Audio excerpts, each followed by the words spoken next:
Hola, bienvenidos a este análisis. Hoy vamos a desglosar un escenario clínico fascinante, la verdad, un verdadero rompecabezas diagnóstico que se ve bastante seguido en la imagenología mamaria. Nos vamos a meter de lleno en los datos y en los protocolos estructurados, visualizándolo todo casi como si estuviéramos hojeando una revista científica en 3D. Empecemos. Imaginen esta situación. Tenemos un estudio de imagen con un tejido mamario clasificado como BRAF2, o sea, un hallazgo inequívocamente benigno, ¿verdad? Una mama completamente sana.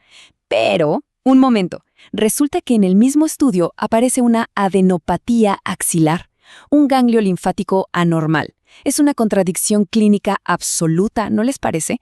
Por un lado tenemos una tranquilidad total sobre la mama, pero por el otro hay una alerta roja en la axila que simplemente no podemos ignorar. Para entender cómo se resuelve este dilema, nuestro recorrido será rápido y estructurado. Primero, el desafío diagnóstico clave. 2, los criterios de sospecha ecográfica. 3, el algoritmo de manejo.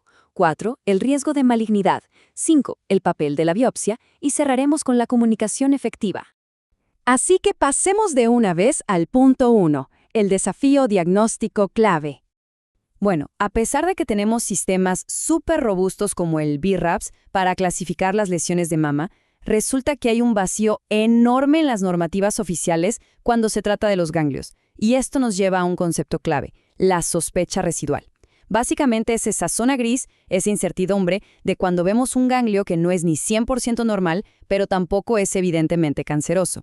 Y es exactamente esto lo que nos obliga a usar una vigilancia muy inteligente en lugar de, saltar de inmediato a intervenciones agresivas. Lo que nos lleva directo al punto 2, criterios de sospecha ecográfica. A ver, para medir bien esa sospecha, el ultrasonido de alta resolución es sin duda nuestro mejor aliado. Y aquí hay un número mágico que hay que grabarse: 3 milímetros. Ese es el umbral diagnóstico crítico en la literatura. Si la cortical del ganglio mide menos de 3 milímetros, respiramos tranquilos. Pero si llega a esos 3 milímetros o los supera, ahí sí entramos en un territorio de alta sospecha de patología maligna. Literalmente, un solo milímetro de diferencia cambia por completo todo nuestro enfoque. Pongámoslo en perspectiva. Un ganglio normal, benigno, tiene una forma ovoide. Piensen en un frijolito, con bordes lisos y una cortical súper delgada. Pero por otro lado, un ganglio sospechoso de metástasis tiende a volverse redondo, globoso. Pierde esa forma delicada y su cortical se expande y se engrosa tanto que, muchísimas veces, su centro, el hilio, desaparece por completo. Y la literatura médica es clarísima al categorizar estos detalles. Unos márgenes lisos y un hilio medular central graso bien conservado son básicamente el sello de garantía de benignidad. En cambio, si el hilio está ausente o se ve atrofiado, cuidado, porque eso nos está indicando un problema estructural severo, una fuerte advertencia de posible infiltración tumoral. Además, no podemos olvidar la vascularización analizada con el Doppler. En un ganglio sano, la sangre fluye hacia el centro de forma ordenada, tiene un flujo central. Pero si de repente vemos un patrón córtico medular o periférico, es decir, vasitos emergiendo desde el borde exterior del ganglio, la probabilidad de malignidad se dispara increíblemente. Es un cambio en la arquitectura circulatoria que definitivamente no se puede pasar por alto. Bien, avancemos al número 3, el algoritmo de manejo.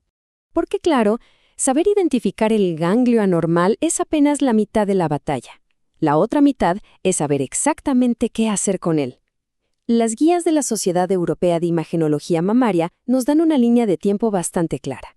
Y fíjense que esto tomó muchísima relevancia con las campañas de vacunación contra el COVID-19, porque la vacuna solía generar ganglios reactivos en la axila. Hoy en día, el estándar es iniciar una vigilancia activa y esperar 12 semanas. Si a los 3 meses el ganglio se desinflamó, listo, sabemos con certeza que fue solo una reacción inflamatoria pasajera. Al final del día, en la toma de decisiones clínicas, el contexto lo dicta todo. Si hay un antecedente de vacuna, se vigila. Si encontramos un ganglio ambiguo de casualidad, ahí invalidamos temporalmente ese reporte de mama benigna, le asignamos un BRAF 0 y pedimos más ecografías específicas. Pero ojo, esto es vital. Si el ganglio presenta desde el día 1 una cortical mayor a 3 milímetros o tiene forma redonda, saltamos directo a la biopsia. Sin rodeos, no hay tiempo que perder. Y la verdad es que este protocolo estricto para los casos post-vacunación ha sido un salvavidas. Imagínense, ha evitado que miles de personas pasen por biopsias innecesarias solo porque sus ganglios estaban reaccionando a una vacuna. Es una maravilla porque protege la integridad del paciente y al mismo tiempo optimiza muchísimo los recursos del sistema de salud. Pasemos ahora al punto 4, el riesgo de malignidad. Quizás se pregunten, ¿por qué tener tanta precaución si la mamografía nos muestra una mama que parece perfectamente sana? Bueno, la respuesta radica en un concepto bastante intimidante pero vital de entender, el cáncer de mama oculto. Hablamos de una situación clínica donde sí existe un tumor maligno real en la mama, pero es tan pequeñito o tiene características tan inusuales que es totalmente invisible en un estudio estándar. La única pista que nos deja es que soltó células que viajaron y se alojaron en ese ganglio de la axila. Y los números fríos respaldan totalmente esta cautela. Las fuentes nos muestran que un engrosamiento cortical superior a 3 milímetros aumenta el riesgo de malignidad, escuchen bien, casi 4 veces. De hecho, hay un caso documentado fascinante donde un ganglio con una cortical de apenas 3.9 milímetros escondía un carcinoma ductal infiltrante de 30 milímetros, un tumor enorme completamente escondido. Por eso, incluso si juramos que un ganglio es reactivo por una vacuna, esa ecografía de seguimiento a las 12 semanas es absolutamente innegociable. Lo que nos lleva al punto 5, el papel de la biopsia. Cuando llegamos a ese punto crítico donde el algoritmo nos dice que observar ya no es una opción segura, hay que hacer una aclaración médica fundamental. La biopsia no es un tratamiento. Puncionar o extraer tejido de un ganglio no lo cura.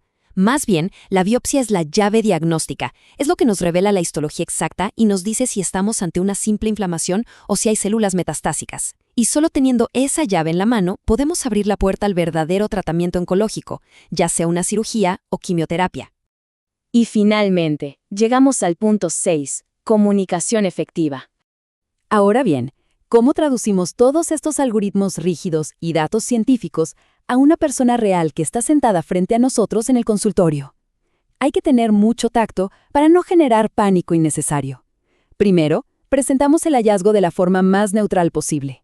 Segundo, educamos, explicando que los ganglios se inflaman todos los días por muchísimas razones que no son nada graves. Tercero, justificamos médicamente por qué hemos elegido vigilar o biopsiar. Y cuarto, establecemos un plan de seguimiento agendado y súper claro. De hecho, las guías clínicas nos recomiendan usar un fraseo casi exacto para esto. Algo como, vamos a repetir la ecografía en 3 meses. Si se reduce, podemos estar tranquilos. Si no cambia o crece, necesitaremos una pequeña biopsia para averiguar qué es. Es un enfoque súper empático, muy transparente y que ayuda a establecer expectativas reales. Calma la ansiedad porque demuestra que hay un plan metódico en marcha. No estamos simplemente ignorando el hallazgo, lo estamos observando bajo la lupa de la ciencia. Y todo esto nos hace proyectar la mirada hacia el futuro. Sabemos muy bien que la 6ª edición del manual BRATS está a la vuelta de la esquina para el 2025, adaptándose a los nuevos avances. Y la gran pregunta que queda en el aire es, ¿veremos por fin la incorporación de un sistema universal y estandarizado? ¿Tal vez un LN-RATS para manejar definitivamente estos ganglios? Sería un cambio que revolucionaría por completo la radiología mamaria tal como la conocemos hoy. Nos quedamos con esa provocadora reflexión sobre la mesa. Muchísimas gracias por acompañar este análisis. Hasta la próxima.